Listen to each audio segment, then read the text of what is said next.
मा समस्या मोनदों आरो मा बुंगोन बे समाव? फ्राय दहाय प्रथम थेका बाजार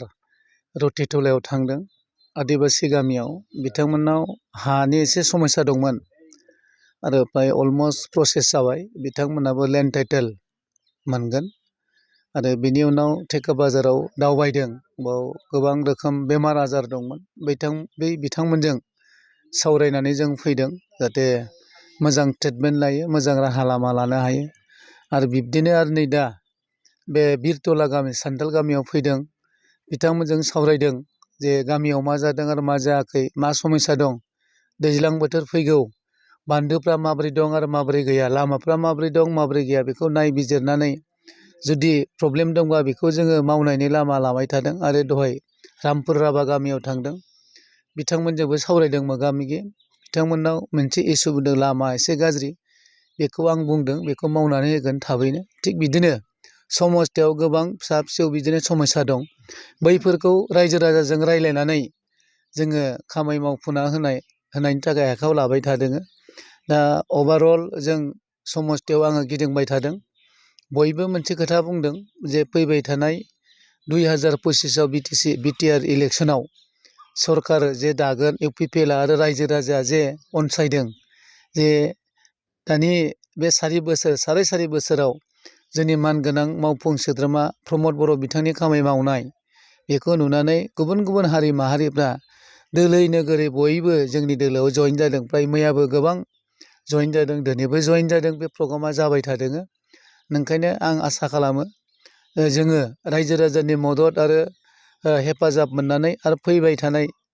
2025आव जे इलेक्सन जागोन बेयावबो देरहासार जानानै रायजो राजानि जाहाथे खामानि मावनो हायो आरो खाबु मोनो बेखौनो आं खावलायो। गोबाङा बुंनो नागिरो माने सिगां समाव नोंथाङा समस्थियाव बेरायाखै माने दासो बिसायख'थिनि सिगाङाव बेरायदों। नङा बे सोरबा सोरबानि बाथ्रा जागोन माने समस्थियाव गिदिंनि बाथ्रा गैया गेजेराव सरकार दानाय सम बेयाव सरकार दानायाव माखासे डिसिसन जायो केबिनेट बायदिसिना थांखिफोर लायो सरकाराव बेयाव माने जोङो नागारनो हाया जायो मिटिंफोरखौ पलिसि स्ट्रेटेजि बानायो दा बैफ्राव जों कनस्टेन्टलि मिटिं एटेन्ड खालामनांगौ जायो बै समफ्राव एसे एनै समस्थियाव थानो मोनाखै खिन्थु दा आं समस्थियाव थायैनि खोथा गैया आरो कनस्टेन्टलि गुबुन गुबुन जाथि हारि माहारिफोरजों जों नट अनलि आं जोंनि टिम इयुथ आरो पेरेन्ट बडि जों ज'यैनो गिदिङो दा सुख दुख मा दं मा गैया मा मावनांगौ मा मावनाङा हयथ'बा एसे लेट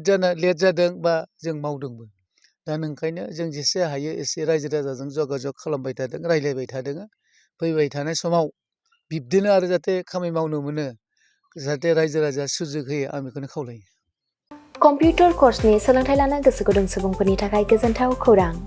कम्पिउटार कर्सनि थाखाय बेसेन नाङा जासे मुं थिसननायनि खाबुखौ लानानै फैदों क'क्राझार सहरनि खोदोमथलायाव थानाय MS फ्लाइं रुट इनस्टिट्यूशना बयखौबो थ' बेहाय क'क्राझार सिङाव थानाय खोदोमथला फ्लाइं रुट इनस्टिट्यूटआ हस्पिटेलिटी मेनेजमेन्ट आरो एभिएशननि अनगायै कम्पिउटार कर्सखौबो लन्च खालामनाय जादों गोदान थ' बेहाय दा फ्रि एडमिशन सोलिगासिनो दङ जेरै जोङो JavaScript web designing CC programming बेखौ गासिखौबो होनाय जागोन थ' जायफोर केन्डिडेटफोरा गोसो दङ बेहाय माने थाबैनो रेजिस्ट्रेशन खालामनो हागोन एडमिशन फ्रि सोलिगासिनो दं। एभिएशन आरो हस्पिटेलिटी मेनेजमेन्टनि फोरोंथाय होबोबाय थानायजों लोगोसेनो देग्लायनिफ्राय लानानै फैबावदों क'क्राझारनि MS फ्लाइं रुट इनस्टिट्यूशना कम्पिउटारनि कर्स आखा-फाखा रोंगौसार फोरोंगिरि आरो मोजां खाबु थानाय बे फसंथानाव PGDCA, DCA, CCA, JavaScript, web designing, CC programming, Illustrator, stenography with typing बायदि बायदि कम्पिउटार कर्सफोरनि फोरोंथायखौ नोंथांमोननो होनो थाखाय बे समाव नेनानै दङ क'क्राझारनि खोदोमथलायाव थानाय MS फ्लाइं रुट इनस्टिट्यूशना गोदानै जागायनो लानाय कम्पिउटार कर्सनि थाखाय बे समाव MS फ्लाइं रुट इनस्टिट्यूशनाव गिबि खेबनि थाखाय मुं थिसनगिरिफोरा बेसेन होनाङालासे मुं थिसननायनि खाबुखौ मोननो हागोन। थारैनो नोंथाङाबो कम्पिउटारनि गियान सोलोंनो गोसो दङ नामा? जुदि गोसो दङ अब्ला गोबाव खालामाजासे क'क्राझारनि MS फ्लाइं रुट इनस्टिट्यूशनाव सोलों लानो थाखाय नोंथाङा 9394796813 एबा 8099554765 जानबुं अनजिमायाव फोनांजाब खालामदो।